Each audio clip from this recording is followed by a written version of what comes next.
시작합니다. 자, 정부 및 비영리 회계 시간이고요. 할 교재는 요거, 앞부분은 이론 부분이고, 뒷부분은 기출문제 부분입니다.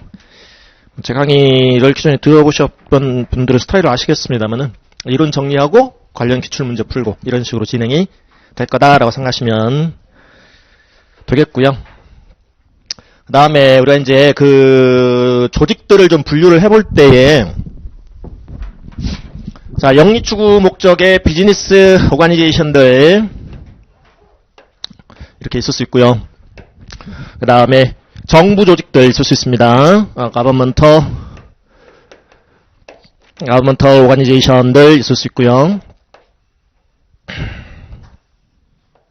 그 다음에 이제 비영리 조직들, 비영리 단체들 있을 수 있는데, 비영리 단체들 중에서는 이 가버먼트로부터 좀 인디펜던트한 조직들이 있어요. 정부로부터 뭔가 재정 지원 같은 걸 받지 아니하는, 그래서 뭐 프라이빗 펀딩을 통해서 뭐 운영이 되든, 그런 이제 non profit organization들, not for profit organization이라고도 부르고요. 비영리 단체인데 non governmental NPO라고 불리우는 이 private NPO라고도 부르고요. private non-profit organization. 가버먼트에 디펜던트한 조직도 있어요. 가버먼트에 디펜던트한 not-for-profit organization들. 그 정부 지원 같은 거 받아서 운영되는 그런 비영리 단체들. 걔네들은 governmental NPO 내지는 public NPO 이렇게 부릅니다. public non-profit organization. 그러면 이제 이 시간에는요, 우리가 이제 정부, 회계부터 들어가거든요. 정부 회계 정리하고, 비영리 회계 이렇게 정리하고, 그렇게 순서가 진행이 될 텐데, 여러분들 교재 앞에 목차를 좀 봐보시면, 3페이지에 Table of Contents.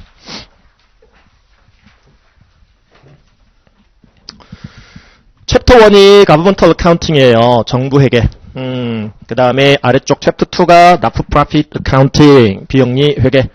그러면 우리가 정부 회계 때 다루는 부분이 바로 얘네들입니다. 얘네들.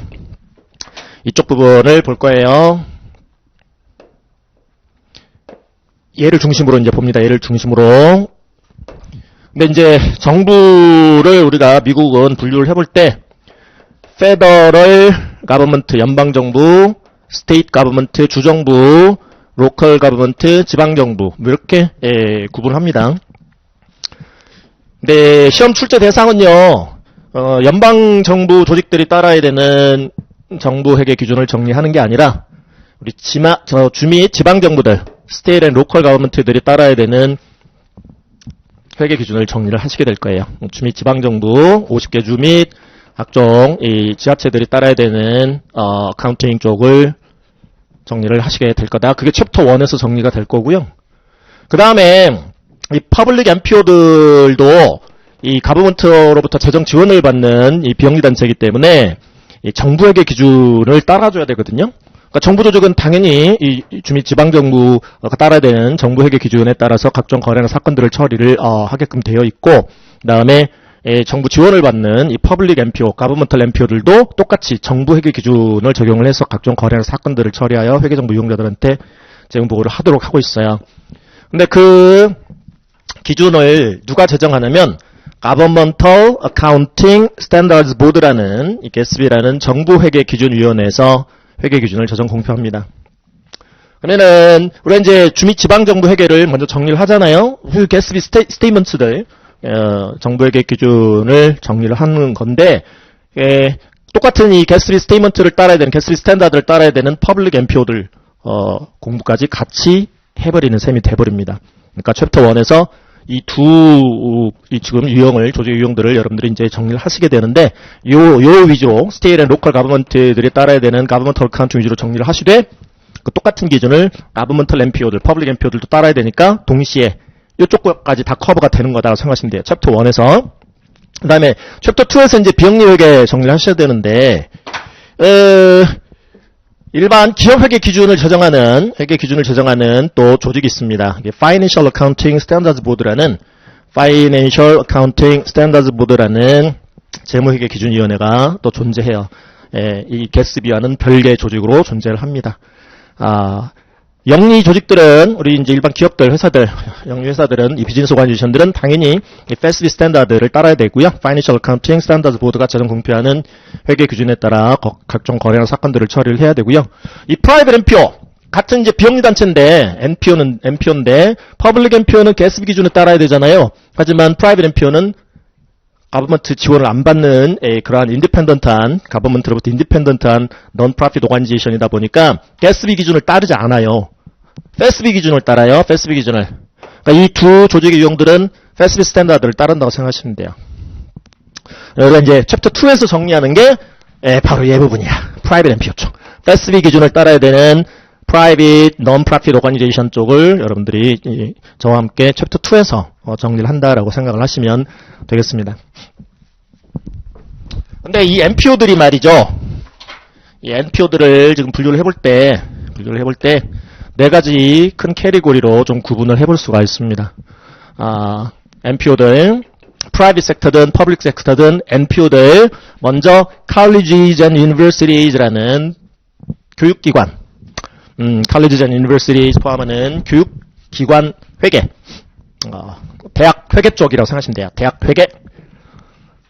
그 다음에 Healthcare Organization이라는 의료기관 회계, Hospital 포함해서 Healthcare Organization들, HCO. 그 다음에 Voluntary Health and Welfare Organization이라는 조직 유형도 있어요. 각종 사회복지단체 생각하시면 돼요. 사회복지단체, voluntary하게 설립된 조직으로서 우리 이 국민들 혹은 시민들의 헬스나 또 웰페어를 위해서 설립 운영되는 조직 VHW. 나머지 비영리 단체들은 전부 other로 모읍니다. Other Non-Profit Organization. ONPO, Other, 그 밖의 Non-Profit Organization, 종교단체 뭐 이런 데 다 포함해서. 그러면 우리가 이제 이 비영리회계 시간 챕터 2에서 정리하는 게 FASB 기준을 따라야 되는 프라이빗 섹터 쪽의 이러한 교육기관, 의료기관, 사회복지단체, 그 밖의 비영리단체 이렇게 생각하시면 되겠죠. 그렇죠? 그래서 챕터 1부터 출발합니다. State and Local Government를 따라야 되는 Governmental Accounting, 거기서 여기까지 같이 커버됩니다. 챕터 2에서 프라이빗 NPO들이 따라야 되는, 이들이 따라야 되는, 프라이빗 섹터 쪽에 이들이 따라야 되는 FASB 스탠다드를 챕터 2에서 정리한다라고 생각하시면 됩니다. 올해까지는 정부 및 비영리회계가 Financial Accounting and Reporting 과목으로 출제가 되고요. 대략 한 30% 정도 차지합니다. 비중이. 그러니까 이거 정부 및 비영리회계 공부 안 하고 가시면 Financial Accounting and Reporting 과목 붙기가 좀 힘들다라고 생각하시면 돼요.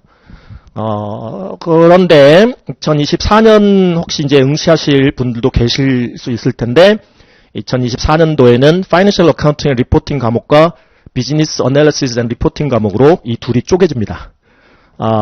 그래서 Financial Accounting and Reporting 과목의 NPO 쪽은 그대로 남아요. 그대로 NPO 쪽 남습니다. 한 15% 정도. 그리고 이 정부 회계, 주미 지방정부 회계 중에 가장 그 어떤 파운데이션 부분, 그러니까 가장 기초적인 내용만 Financial Accounting and Reporting에서 출제가 됩니다. 그리고 좀 심화되는 내용들은, 자세한 내용들은 Business Analysis and Reporting 쪽으로 가요. 아시겠죠? 그러니까 지금 이 회차 때 지금 지금 학기에 여러분들 수강하시는 분들은 올해 응시하셔도 되고 내년에 응시하셔도 별 문제는 없어요. 정부 및 비영리 회계는. 아시겠죠? 그리고 이제 뭐 이 회계 쪽이 좀 강하시다. 그러면 이제 선택하시면 되죠. BAR 선택을 해서 비즈니스 어널리시스 리포팅 쪽 선택을 하셔서 이미 한 15% 정도는 다 정리를 해버리는 거니까 이 시간에 정부 회계.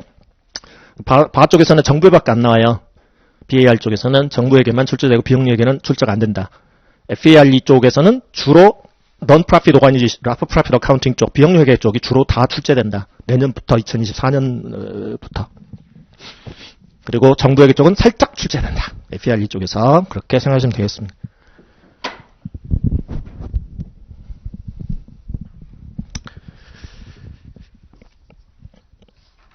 자, 그러면 3페이지 목차를 보시는데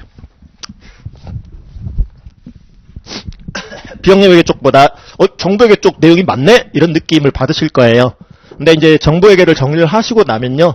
어떤 이쪽 어떤 이 비영리 쪽에서 이렇게 처리하는 어떤 이 회계 기준들의 대부분, 상당 부분의 어떤 뭐 마인드랄지 뭐 그런 것들이 정리가 되거든요. 정부 회계를 하시다 보면. 그런 것들이 이제, 여러분들께 되면은 비영리 회계 쪽은 쉬워져요. 굉장히 쉬워집니다. 그래서 상대적으로 분량은 지금 좀 적게 나와 있으나 실제 시험 비중은 거의 반반이라고 생각하시면 돼요. 현재 올해까지 정부 회계 반, 비영리 회계 반. 내년도에서는 이제, FLE 쪽의 비영리 회계 쪽, 위주로, 그 다음에 바 쪽에서 정부 회계 문제가 출제가 된다. 그래서 반반, 한 15% 정도씩 생각하시면 돼요. 정부 회계 15%, 비영리 15%. 그리고 지금 뭐 목차를 봐보셔야 잘 뭐 이해가 안 되실 수 있어요. 용어가 좀 어려우실 거고 생소하실 거예요. 특히나 뭐 우리나라에서 이렇게 공부하시는 분들은 이쪽 백그라운드나 뭐 이렇게 뭐 학교에서 공부를 하셨던가 아니면 뭐 또 뭐 이쪽 커리어가 있으시던가 해도 이쪽은 좀 생소하신 분들이 대부분이란 말이에요. 학교에서도 뭐 정부 비영리회계 안 가르쳐주는 강의 얻는 경우들이 대부분이어서 그래서 한 2주 정도, 그러니까 한 4회차 정도까지는 좀 힘드실 수 있어요. 용어가 잘 와닿지도 않고 해서 한 4회차까지는 좀 힘드실 수 있는데 고비만 넘기면 아주 쉬워지는 과목이 된다라고 생각하시면 되겠고 여러분들이 FAR 과목 합격에 이 과목이 효자 과목이구나라는 것을 나중에 응시하시면서도 느끼실 거예요. 그러니까 남들 맞추는 건 다 맞추실 수 있으면 돼요. 그러니까 저와 함께 정리를 하시면 남들 맞추는 문제들은 다 맞출 수 있다고 생각하시면 돼요. 그렇게 효자 과목이다라고 생각하시면 되겠습니다. 이거 포기하시면 안 돼요. 힘들다 해서 한 4회차까지만 버텨보시자고. 그럼 익숙해질 거예요. 용어도 익숙해지고 용어가 계속 반복되거든요. 제 스타일이 이제 큰 그림 그려놓고 거기 살을 붙여나가기 때문에 계속 용어는 반복될 거다라고 생각하시면 돼요. 그래서 목차는 스킵하고요. 5페이지 갈게요. 챕터 1 Governmental Accounting.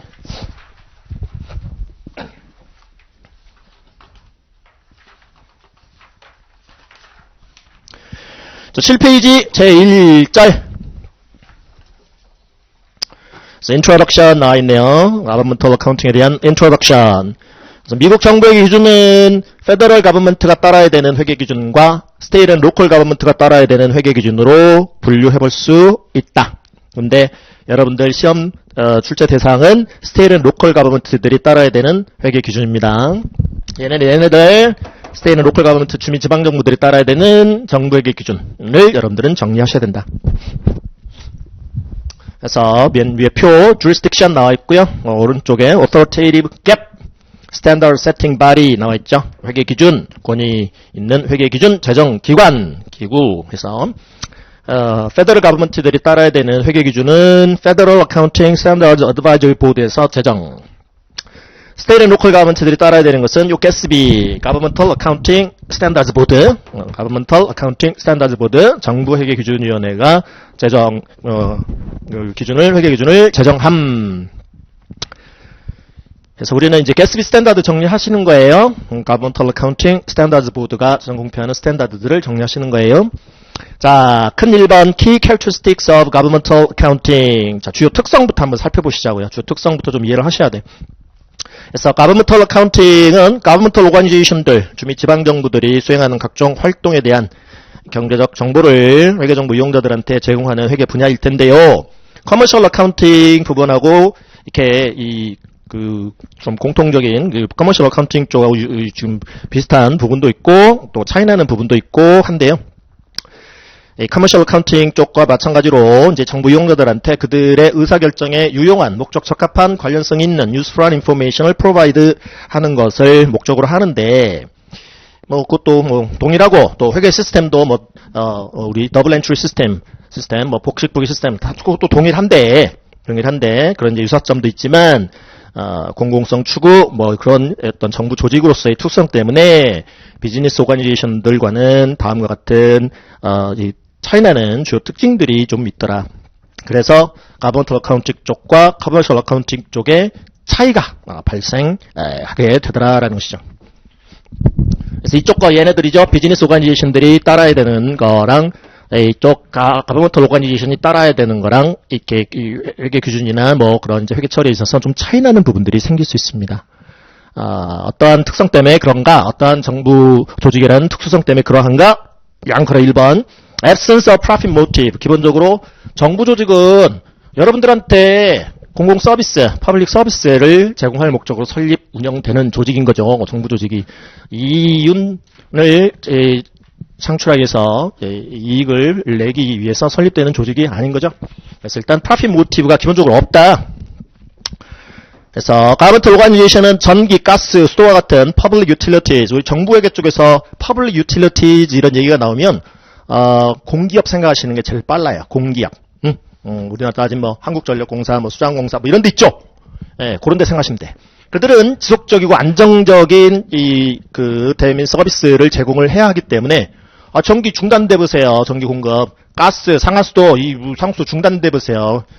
시민들이 불편하잖아요. 국민들이 불편해 하잖아요. 그렇기 때문에 지속적이고 안정적인 서비스를 제공하기 위해서는 약간의 어떤 이윤축의 동기는 좀 있어야 될 필요성이 있다라는 것이죠. 그래서 공기업들을 제외하고는 몇몇 공기업들을 제외하고는 퍼블릭 유틸리티즈를 제외하고는 기본적으로 정부 조직이라는 게 이윤축의 동기가 없다.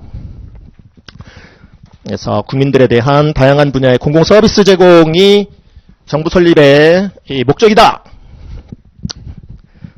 그래서 기본적으로 일반 영리 기업과 차이 나는 첫 번째 특성, 이윤축의 동기가 기본적으로 없다라는 점. 양가로 2번. 그러니까 이제 그 일반 영리 기업들은요, 회계정보 이용자들한테 어떤 정보를 제공해줘야 할 필요성이 있습니까? 대부분의 이 영리 기업들의 회계정보 이용자들은 뭔가 뭐 투자 의사 결정이랄지 뭐 그런 것들이 대부분인 거죠. 그렇게 해서 올해 이 영업을 했어요. 오퍼레이팅 리저츠 영업 성과가 이래요. 손익계산서 통해서 또 재무 상태가 파이낸셜 포지션이 이래요. 그래서 뭐 그 정보를 바탕으로 의사결정하세요. 그래서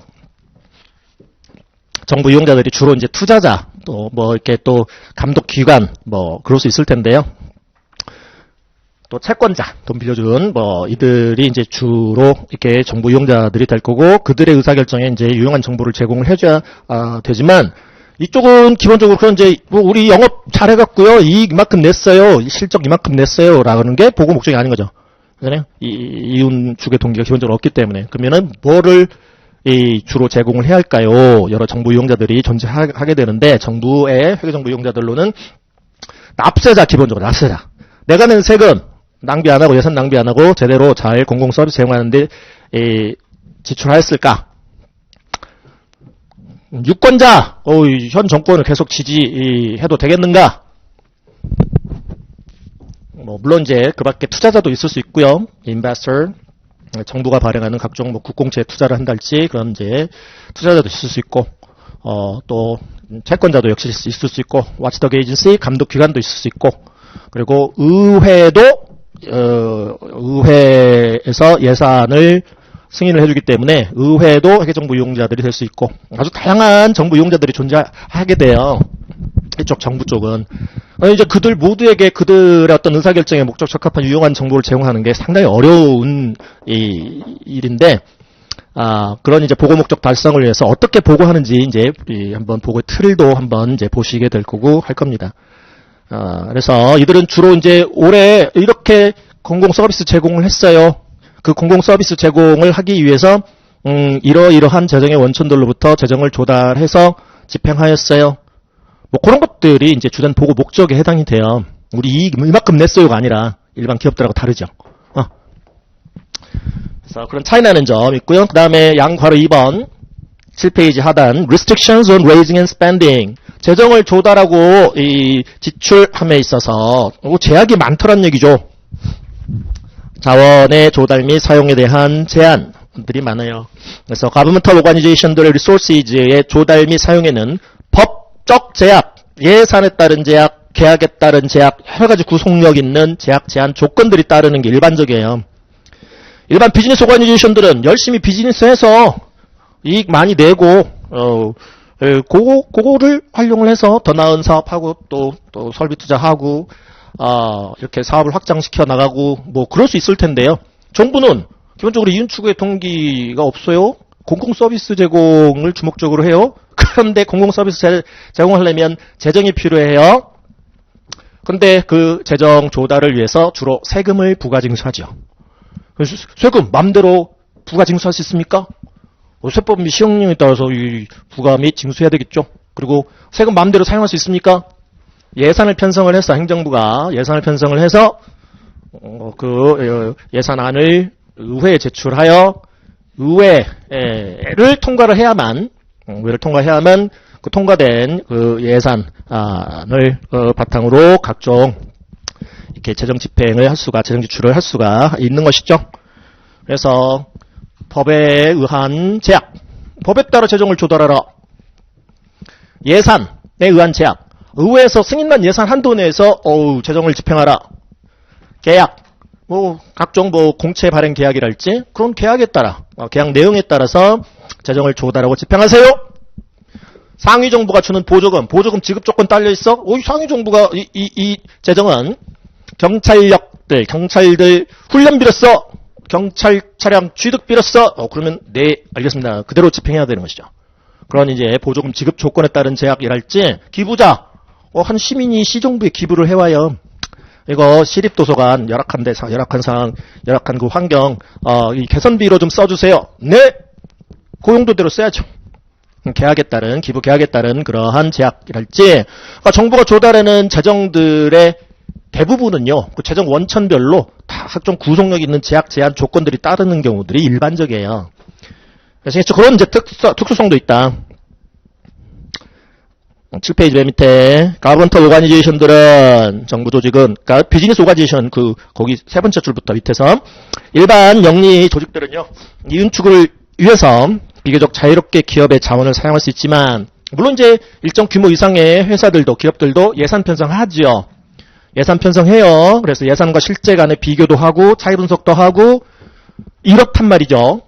하지만 그들은 그들의 어떤 이윤 추구 동기에 부합만 하다면 이 예산의 전용이 비교적 자유롭죠. 비교적 유연하게 예산의 전용이 가능하단 말이에요. 하지만 정부의 예산은 곧 보시겠습니다만 아까도 말씀드렸죠. 의회를 통과를 해야 돼요. 의회의 심의 과정을 통과를 해야 한단 말이죠.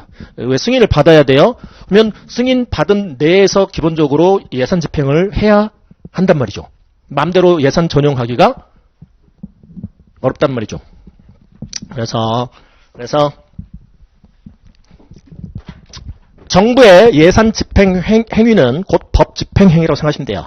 법규 형태로 통과하기 때문에 의회에서 법규 형태로 통과하기 때문에 예산 집행 행위는 곧 법 집행 행위다. 그러니까 마음대로 예산 전용을 할 수가 없는 거죠. 그런 이제 특징도 있다라는 거죠.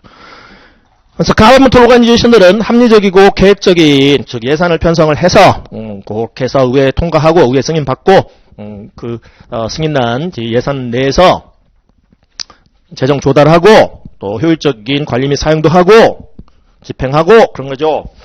그래서 다음처럼 법과 예산 등에 의해서 엄격한 통제를 받는다라는 특수성도 있더라. 다음 페이지.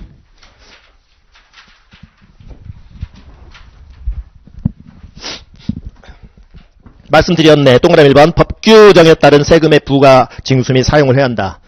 마음대로 세금 부과 징수할 수 없다. 동그라미 2번 의회 승인을 받은 예산 한도 내에서 집행해야 한다. 일반 기업하고 차이점 중에 하나다. 또 하나 3번 상위 정도의 보조금 지급 조건에 따른 사용.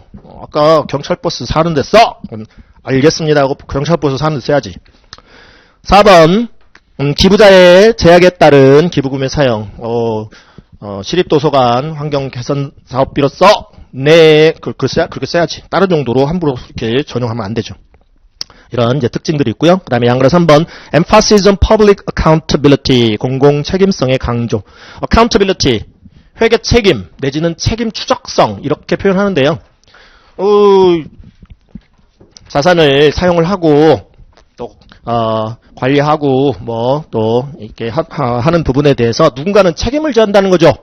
누군가는 책임을 질 수 있게끔 각종 이렇게 처리를 하라라는 겁니다. 특히나 이제 정부 조직은 공공 책임성 대부분 뭐 시민들이 이렇게 세금 내주고 그렇게 해서 이제 재정 조달해서 각종 지금 서비스를 제공하는 공공 서비스 제공하는데 이제 지출을 하게 되는데 책임져야 되겠죠. 해서 Governmental Accounting은 Commercial Accounting에서 강조하고 있는 정부 이용자들의 의사결정의 유용성 이외에도 이 Public Accountability를 굉장히 강조합니다. 공공 책임성.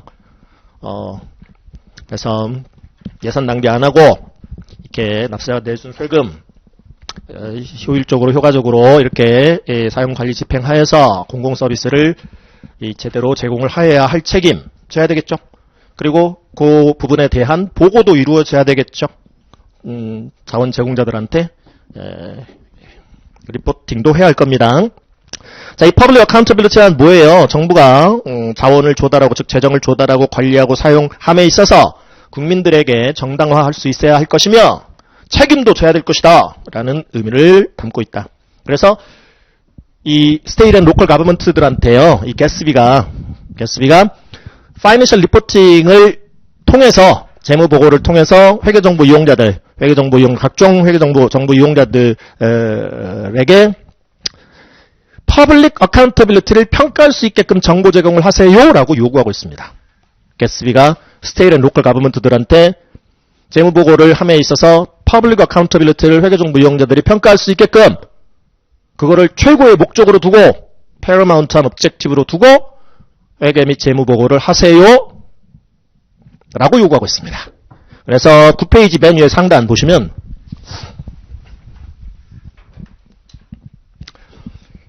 Integrated Approach가 나와있죠. 통합적 접근 방법.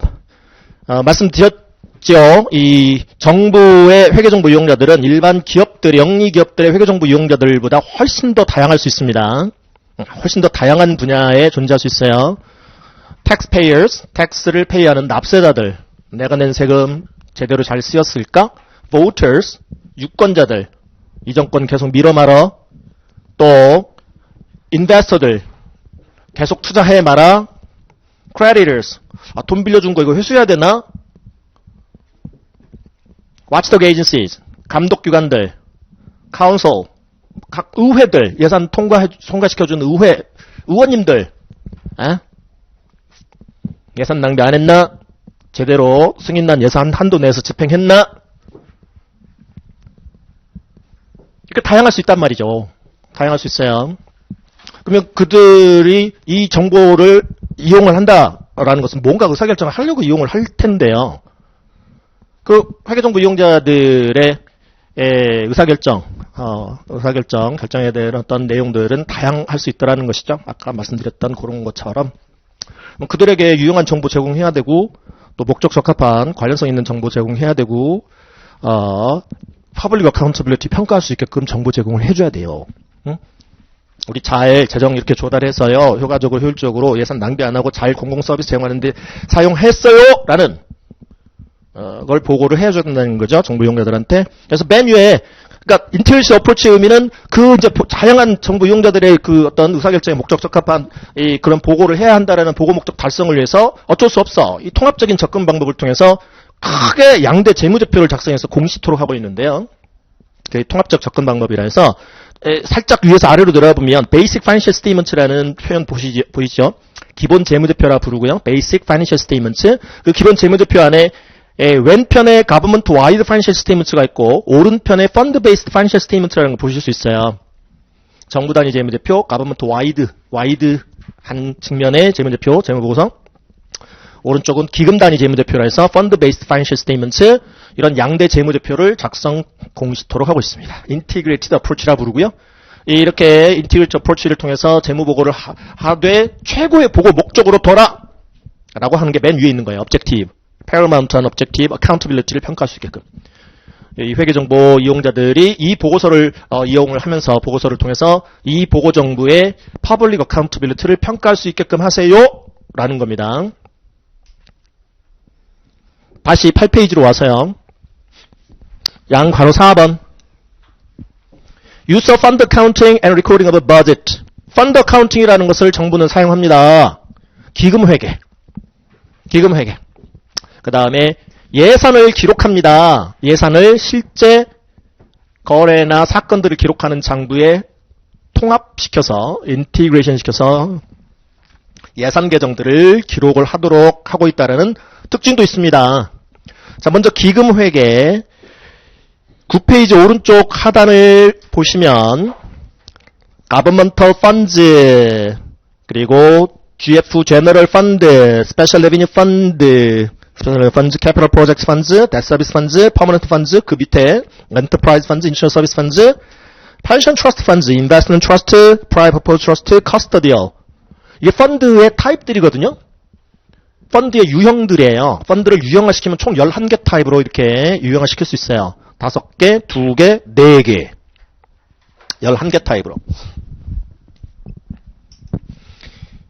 이렇게 펀드별로, 기금별로 거래나 관련 거래나 사건들을 처리를 해서 보고토록 하고 있는데요. 이러한 방식을 펀드 어카운팅이라고 불러요. 기금회계. 정부는 정부의 특수성 때문에 기금회계를 사용할 수밖에 없다. 일반 영리 기업처럼 하나의 어떤 어카운팅 엔티티, 회계 실체로 통합하여 각종 거래나 사건들을 처리할 수 없기 때문인데요. 왜냐하면 아까 다양한 유저들이 존재할 수 있댔죠. 그들에게 그들의 의사결정에 목적 적합한 정보를 제공을 해야 돼요. 근데 아시다시피 각종 이 공공 서비스 제공, 각종 이제 공공 사업의 수행을 위해 필요한 재정을 조달할 때 재정의 원천별로 대부분 구속력 있는 제약 제한 조건들이 딸려 있다라는 점을 이제 여러분들 아시잖아요. 그러면은 그 각종 구속력 있는 제약 제한 조건대로 재정을 집행했어요라고 자원 제공자들, resources provider들한테 정보 제공을 해야 할 거 아니에요. 보고를 해야 될 거 아니겠습니까? 근데 그거를 하나의 어떤 이 회계 실체에 통합해서 각종 거래 사건들을 뭉뚱그려서 처리를 해버리면 이거 데몬스트레이션이 하기가 힘들어요. 당신이 제공해준 재정을 당신이 요구하는 이 용도로 목적대로 활동대로 썼어요라는 보고 목적 달성을 하기가 힘들어진다고. 다 섞어버리면. 그렇기 때문에 기금별로 나누는 거죠. 수행해야 될 뭐 어떤 활동별로 또 달성해야 될 목적별로 펀드 각각의 개별 펀드로 구분을 해요. 나눠. 물론 물리적으로 어떤 그 자원을 세그리게이션 하라는 얘기는 아니고 각종 거래나 사건을 처리함에 있어서 펀드별로 따로따로 이렇게 거래 사건들을 처리를 해서 보고 정리해서 정부 이용자들한테 재무 보고를 하세요라고 하고 있는 거죠. 그럼 정부 입장에서도 펀드를 설정을 해요. 또 이제 각종 뭔가 제약이 딸려 있는 재정을 조달하게 되면 펀드를 하나 만든다고. 기금을 하나 설정을 해요. 예를 들어서 아까 지금 보셨던 지금 이 오른쪽 하단에 펀드 11개 타입이 있었잖아요. 그 중에 캐피탈 프로젝트 펀드 하나 생각해 볼까요? 캐피탈 프로젝트, 인프라 스트럭처 사업 생각하시면 딱 좋겠는데 각종 이제 도시 기반 시설 사업 기금이라고 생각하시면 돼. 캐피탈 프로젝트 펀드 해서 캐피탈 프로젝트 펀드의 예를 먼저 한번 잠깐 가볼게요. 여러분들 교재 69페이지에 상단 교재 69페이지에 보시면 캐피탈 프로젝트 펀드라는 제목 갖고 있고요. 자본시설 취득 건설사업 기금이라 부르는데 이 캐피탈 프로젝트 펀드는 메이저급 캐피탈 퍼실리티즈 메이저급의 자본시설들의 액퀴지션, 컨스트럭션, 취득 또는 건설을 위해서 사용되어지는 이런 재정들에 대한 회계 처리를 하는 기금이거든요. 그 조금 내려보면 이그젬플 있죠. 이그젬플, 캐피탈 프로젝트의 이그젬플들이에요. Construction of a Center for Rehabilitation of Drug Addicts, Homeless Shelter, 마약 중독자들 재활센터 건설 사업 기금,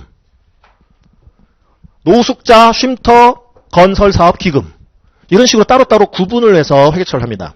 그러면 이제 이 사업을 수행하기 위해서는 재정이 필요하겠죠. 돈이 필요할 거 아니에요. 그럼 각종 이제 이렇게 각종 재정의 원천들로부터 재정을 조달을 해요. 근데 뭐라고 다 꼬리표를 달아놓는 게 대부분이야. 리스트릭션. 이거 이 용도들을 꼭 써 하면서 그러면은 요 기금 설정한 거에다가 이거 재정 조달부터 회계 처리를 하기 시작하는 거죠. 그리고 사용한 부분, 재정 집행한 부분에 대한 회계 처리도 요 기금에서 하게끔 하는 거죠. 그러면은 이 최종 조달해준 이 측에서, 요 캐피탈 프로젝트 펀드 어떤 지금 뭐 예결산 보고서 같은 거 보면, 얘네들이 작성한 또 재무제표 보면, 내가 제공해준 재정이 제대로 예산 낭비 없이 집행이 되었구나, 그렇지 않구나라는 것을 빨리 이렇게 확인할 수 있겠죠. 그럼 보고정부 입장에서, 리포팅 가버넌트 입장에서도 좋은 거죠. 우리 진짜 이렇게 썼어요 라고 데몬스트레이션 하기 수월해지겠죠. 증명하기 수월할 거예요. 그래서 펀드 어카운팅을 사용을 한다 생각하시면 돼요. 그 밖에 이 캐피탈 프로젝트 펀드의 예를 보시면 Renovation of Cities Municipal Park, 시립공원 이 개선사업기금, Construction of a Civic Center, 시민문화센터 건설사업기금, Construction of Sidewalks in a New Subdivision, 신도시 인도 건설사업기금, Construction of City Hall, 시청청사 신축기금, 이런 식으로 개별 펀드로 다 나눠요. 근데 이제 얘를 유형화 시켜보면 이게 다 개별 펀드들인데, example 하나하나가 지금 개별 펀드들이 예가 될 수 있는 건데, 얘네들을 유형화 시켜보면 다 얘네들은 캐피탈 프로젝트들과 관련한 펀드다. 라는 의미에서 이제 이 CPF들로 분류를 하는 거예요. 캐피탈 프로젝트 펀드들로. 그래서 다시 이제 9페이지로 와볼게요. 9페이지.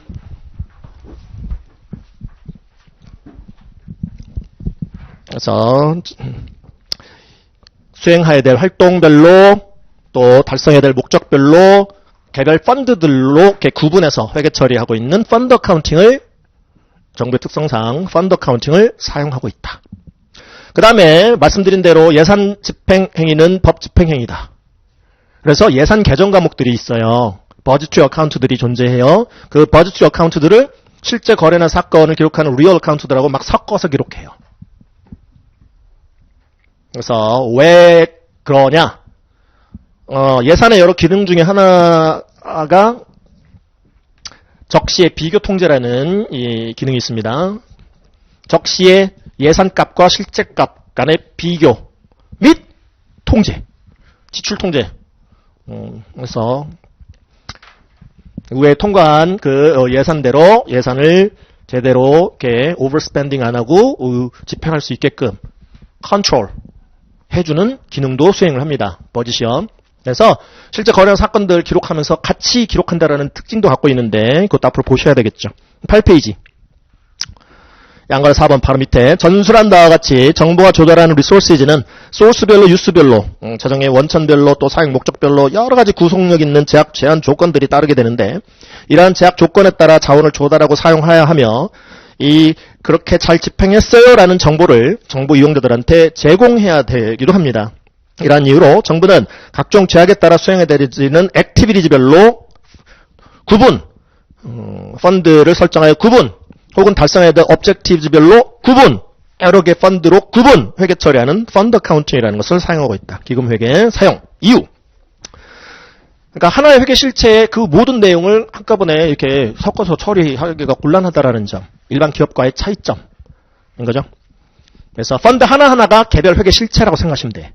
기금 하나하나가 개별적으로 이렇게 독립적으로 대차가 일치하는 각종 이렇게 그 계정들을 처리하는 개별 회계 실체들이라고 생각하시면 돼요. 펀드 하나하나가. 자, 그 다음에 정부 예산의 법적 구속력 때문에 법에 따라 버짓을 채택해야 되는 펀드들이 존재하는데, 버짓 어카운트들을 예산 개정 과목들을 공식적인 포멀한 가버먼털 어카운팅 시스템에 인티그레이션 시켜서 기록하고 있다. 통합해서 기록하고 있다는 얘기는 같이 막 기록하는 거예요. 예산 개정이랑 실제 개정이랑 하나의 장부에 같이 기록하는 거예요. 같이 기록하는 이유가 있겠죠? 나중에 보시겠습니다. 자, 이에 비해서 커머셜 어카운팅 쪽은 예산 따로, 실제 따로죠. 버짓과는 별도로 운영된다는 점에서 가버먼털 어카운팅과 커머셜 어카운팅 간의 차이점이 또 존재하게 됩니다. 다음, use of current financial resources measurement focus and modified accrual basis. current한 financial resources, current의 의미는 유동성. 그래서 유동성을 갖고 있는 재무 자원만을 measurement의 포커스로 삼는다. 측정 초점, 측정 대상으로 삼는다. 유동성을 갖고 있는 재무 자원만을 측정 대상으로 한다. 그러니까 어떤 자원을 측정 대상으로 할 건가? 어떤 자원을 측정 대상 및 보고 대상으로 할 것인가? 그게 매저먼트 포커스인데요. current financial resources만을 측정 및 보고 대상으로 하는 기금들이 존재합니다. 유동성을 갖고 있는 재무자원의 유입, 유출, 변동 내역, 잔액, 그것만 지금 보고하겠다라는 그건 이제 회계정보 이용자들의 필요성 때문에 그런데요. 필요성 때문에 그들에게 유용한 정보를 제공해야 되기 때문에 유동 재무자원만을 측정 대상으로 하는 기금들이 있어요. 그리고 Modified Accrual Basis라는 수정 발생주의 회계, Current and Financial Resources Measurement Focus하고 Modified Accrual Basis는 서로 짝입니다. 같이 따라다녀요. 유동 재무자원만을 측정 대상으로 하기 때문에 이 수정 발생주의라는 회계 인식 기준을 쓰거든요. 그러니까 기본 Accrual Basis를 적용을 해 각종 거래나 사건들을 처리하지만 현금주의 성격이 가미가 되어 있는 회계 인식 기준. Accrual Basis가 기본이지만 Cash Basis가 성격이 들어가. 그게 Modified Accrual Basis의 수정 발생주의 회계라는 겁니다. 그래서 유동 재무자원 측정 초점과 수정 발생주의 회계의 사용. 이쪽 분야가 지금 처음이신 분들도 분명히 계실 텐데 회계라는 게 처음. 그 더블 엔트리 시스템만 알면 돼요. 차변과 대변의 그러니까 왼쪽과 오른쪽에 처리하는 금액이 똑같아야 된다. 그것만 아시면 뭐 정부에게 정리하시는데 아무 문제 없을 거예요. 자, 밑에 Public Safety. 정부가 수행하는 펑션들 중에요. 이센셜한 펑션들, 필수 고유 기능들이 존재하겠죠. 스테이트 앤 로컬 가버먼트들이 그들의 지역민들을 위해서, 그들의 주민들을 위해서 수행해야 될 여러 기능 중에 가장 중요한 기능 중에 하나가 퍼블릭 세이프티입니다. 공공안전. 경찰, 소방 뭐 이런 거죠. 퍼블릭 세이프티 펑션, 다음 퍼블릭 워크스 각종 공공사업. 이게 정부의 이센셜한 펑션들인데요. 그거를 수행하는, 그래서 회계 처리하는 기금군이 가버먼털 펀즈 캐리고리예요. 가버먼털 펀즈 캐리고리가 여러분들 교재 9페이지에 오른쪽 하단에 펀드들이 있었고요. 펀드들의 성격에 따라서 가버먼털 펀즈 캐리고리, 좀 밑으로 내려보면 프로프라이터리 펀즈 캐리고리, 좀 더 밑으로 내려보면 피듀셔리 펀즈 캐리고리 이렇게 구분하거든요.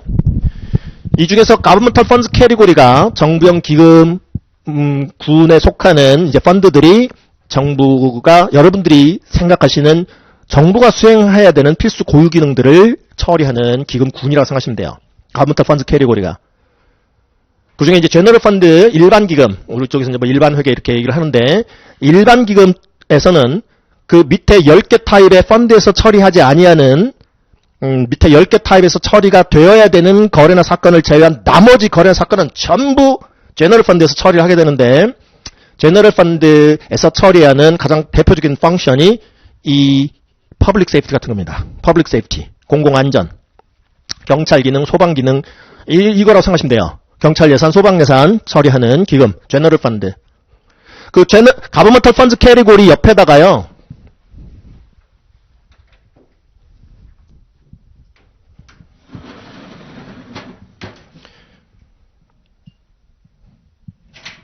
자, 가버먼털 펀드 캐리고리, 프로프라이터리 펀드 캐리고리, fiduciary 펀드 캐리고리가 있는데, 가버먼털 펀드 캐리고리, 가버먼털 펀드 옆에다가 non exchange transaction이라고 적어보세요. 비교환 거래. 가버먼털 펀드 캐리고리에서는 주로 비교환 거래들을 처리합니다. 가버먼털 펀드 캐리고리는 주로 non exchange transaction들을 처리합니다. 프로프라이터리 펀드 캐리고리 옆에도 적어보실까요? 얘네들은 exchange transaction들을 주로 처리합니다.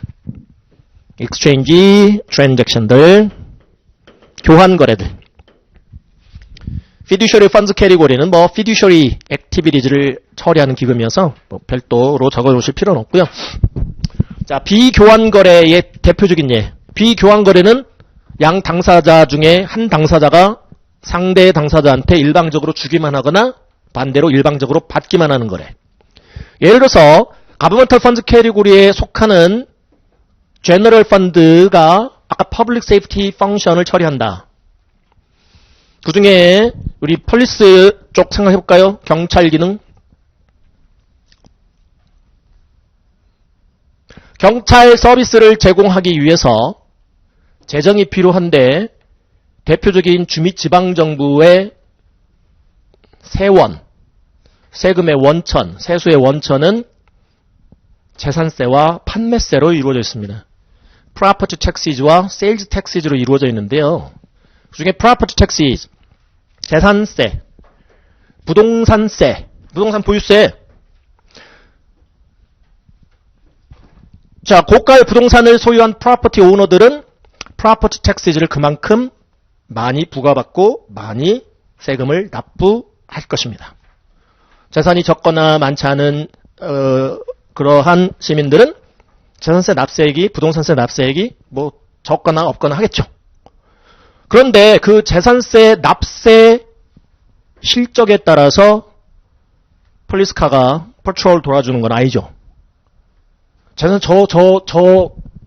건물주는 재산세를 많이 내는 건물주니까 경찰 차량으로 순찰을 2바퀴 더 돌아줘야지 재산 소유자는 재산세를 적게 내는 시민이니까 순찰을 한 번만 돌아줘야지 그건 아니잖아요. 그러니까 재산세 납세액에 비례해서 퍼블릭 세이프티라는 지금 폴리스 그와 같은 그런 이제 서비스를 비례해서 제공해 주는 건 아니란 말이죠. 재산세 납세액 정도는 납세액 정도고 그다음에 그런 이제 퍼블릭 세이프티라는 그런 이제 이 서비스를 제공해 주는 것은 제공해 주는 거고.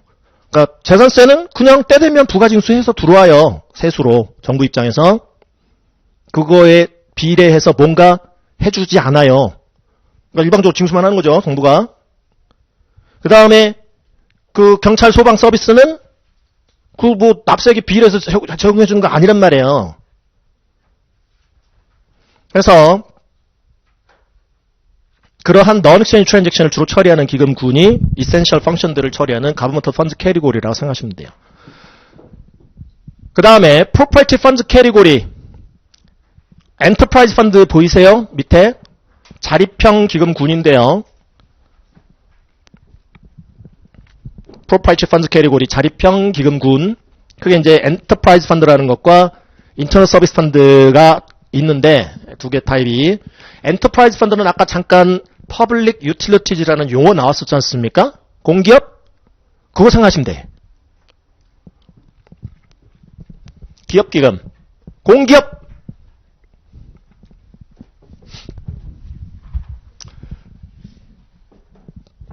자, 한국전력공사다. 안정적인 전력 공급을 하기 위해서는 전기 공급을 하기 위해서는 정기요금 부가징수하죠.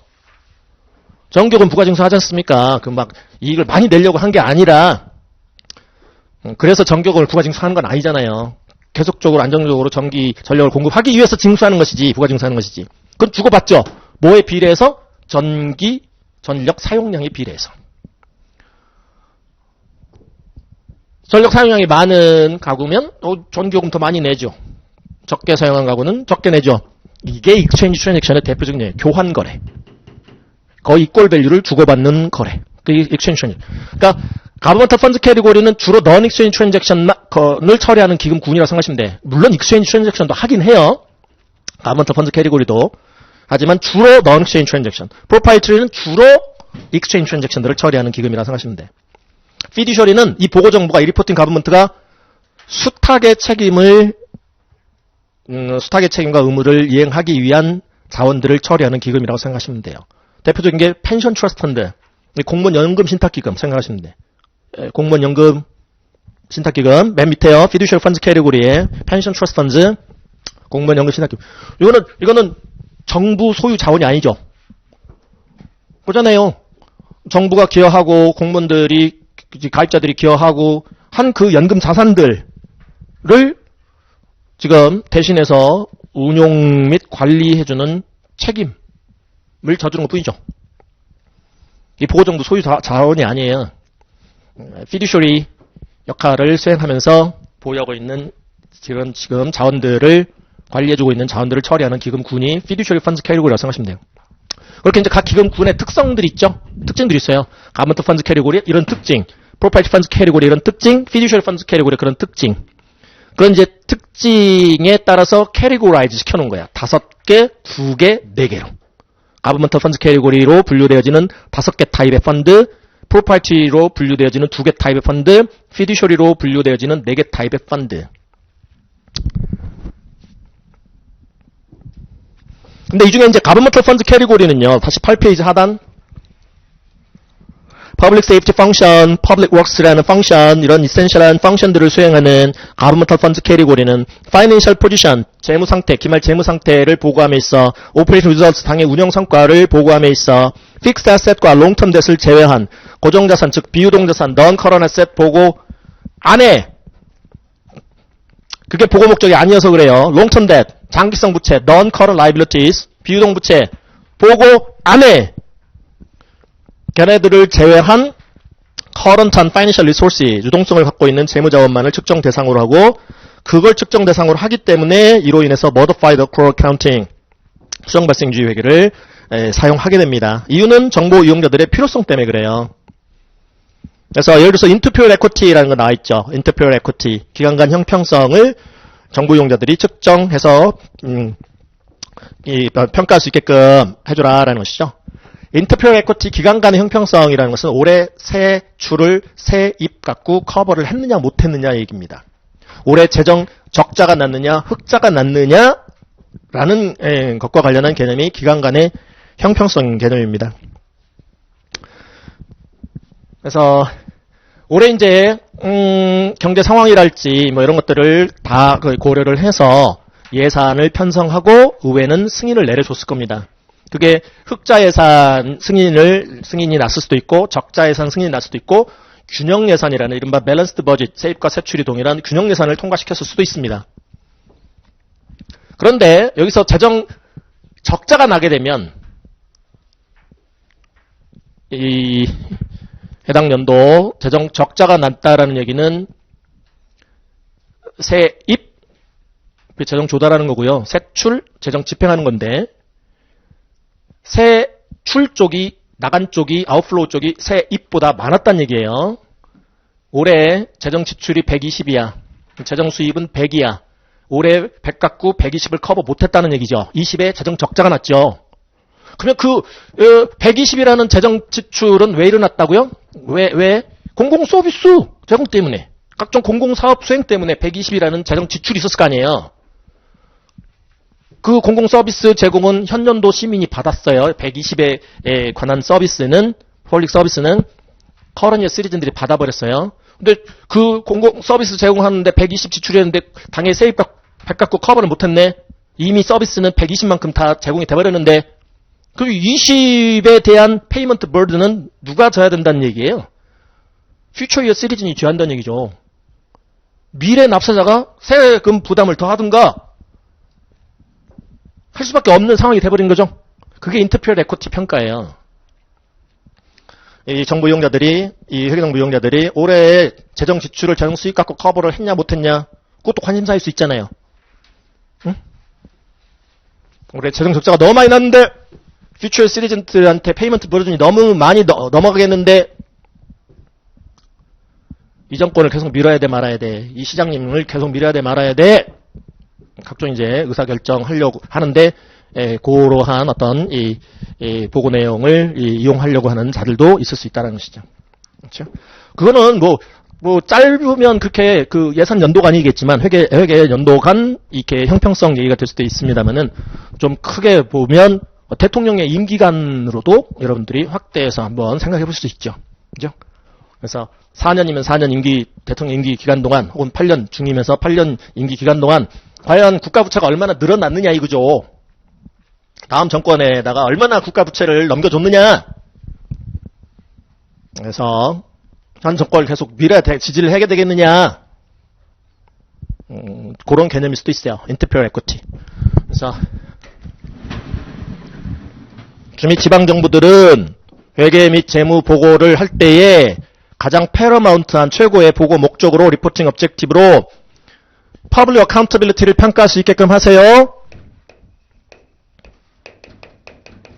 라고 개스비가 요구하는데 개스비는 또 interperiod equity도 평가할 수 있게끔 하세요. 기간 간의 형평성도 평가할 수 있게끔 하세요. 대표적인 저 인터프레트 에쿼티를 평가하려고 하는 사람들은, 이용자들은 taxpayers하고 뭐 의회일 거예요. 의회에서 올해 지금 세출을 세입 갖고 커버할 수 있는 그런 예산이 통과가 되었는데, 혹시 세출 쪽이 더 많아서 추가 경정 예산 편성하고, 그러니까 추가 예산 편성하고 뭐 이래가지고 세금 적자가 혹시 많이 나진 않았느냐. 납세자 입장도 마찬가지죠. 내가 앞으로 미래에 세금을 더 내야 되는 상황이 혹시 되지는 않겠느냐. 그러한 정보를 원하는 회계정보 이용자들도 존재할 수 있기 때문에 저 보고 목적 달성을 하기 위해서, 인터프레트 에쿼티 달성하기 위해서 올해 세입이 얼마였고요, 세출이 얼마여서요, 올해 재정 흑자 났어요, 적자 났어요, 이거 보고해줘야 된단 말이죠.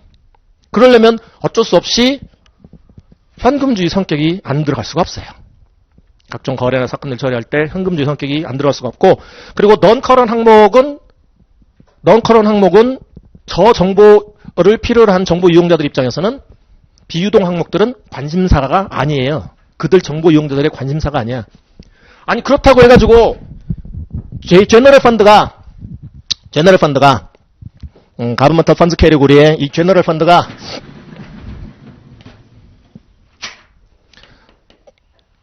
그들의 이센셜 펑션을 수행하기 위해서 제너럴 펀드가, 아니 그 유형자산 같은 거 그럼 취득 안 합니까? 장기성 자산 취득 안 해요? 롱리브드 에셋, 넌커런 에셋 취득하겠죠. 경찰 기능을 수행하려면 폴리스카도 필요할 거고, 버스도 필요할 거고, 그래서 유형자산 취득하겠죠. 그죠? 비유동자산, 넌커런 에셋 취득하겠지. 그런데 그게 보고 목적이 아닌 거죠. 우리 장기성 자산, 경찰버스, 경찰 차량 취득했어요. 파이어 트럭, 뭐 소방 트럭 취득했어요. 라는 게 보고 목적이 아니에요. 왜냐하면 정보 이용자들 중에는 그 정보가 필요한 게 아니라, 올해 인터프레트 에쿼티 이 평가를 하기 위한 정보가 필요한 거야. 그럼 어떻게 처리합니까? 회계 처리를 올해 세출로 처리해버려요. 제너럴 펀드는 올해 경찰 차량을 취득했잖아. 만약에 경제적 자원을, 일반 기업들처럼 경제적 자원을 측정 대상으로 했다면, 이코노믹 리소시즈를 매저먼트 포커스로 했다면, 차변에 왼쪽에 데빗 쪽에 폴리스카, 뭐 파이어 트럭 이런 차량 운반구와 같은 비유동자산, 유형자산 계정으로 회계 처리를 했겠죠. 에셋 처리했겠지. 에셋 자산 계정으로 처리했겠지. 차변에 왼편에 데빗 쪽에, 그리고 오른쪽에는 뭐 캐시, 돈 나갔어요 이렇게. 그런데 그 장기성 자산이 늘었어요 라는 게 보고 목적이 아니더라. 정보 이용자들은 그 정보가 지금 필요한 게 아니더라. 그럼 뭘로 처리합니까? 익스펜디처로 처리해버려요. 차변에 왼편에 차량 운반구가 아니야. 폴리스카가 아니야. 파이어 트럭이 아니야. 그냥 익스펜디처예요. 익스펜디처 100, 오른쪽에 캐시 100, 이런 처리를 해보는 거죠. 장기성 자산 취득 때문에 올해 세출이 이만큼 일어났어요 라고 회계 처리해버립니다. 장기성 부채, 제너럴 펀드가 그런 이제 각종 펑션들, 퍼블릭 뭐 세이프티, 퍼블릭 워크스라는 기능을 수행할 목적으로 재정이 필요한데 세수 갖고는 좀 부족해. 공채 발행해서 공채, 지방채 발행을 했어요. State Obligations, Municipal Bonds 같은 거 발행을 했어요. 차변에 왼쪽에 캐시가 100 들어왔어요. 오른쪽 계정이 뭐냐는 얘기지. 왼쪽에 캐시 100, 오른쪽에 뭐 100이야, 뭐 100. 일반 기업들 같았으면, 경제적 자원을 측정 대상으로 했으면 장기성 부채가 늘었어요 라고 보고를 해야 되겠지. 회계 처리를 해서 정부 이용자들한테 본즈 페이블로 처리해야 되겠지. 회사채하고. 근데 이 제너럴 펀드는 그게 보고 목적이 아니에요. 그냥 장기성 채권을 발행을 해서 올해 쓸 수 있는 current financial resources가 인플로우 되었었어요 라고 처리를 해버려요.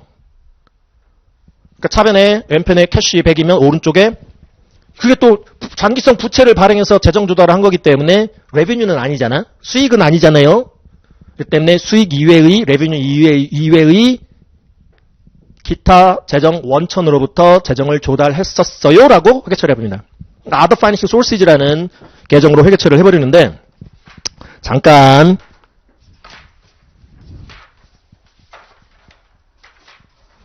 23페이지 맨 위에 한번 봐볼게요.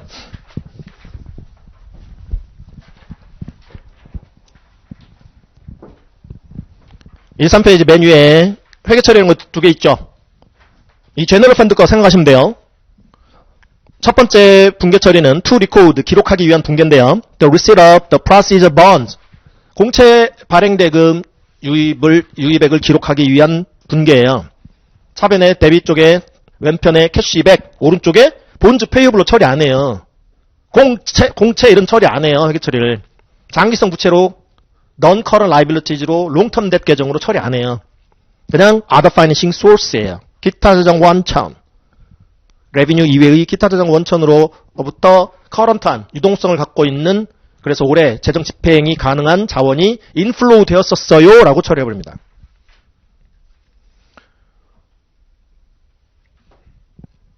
그 다음 분계는 뭘 기록하기 위한 분계입니까?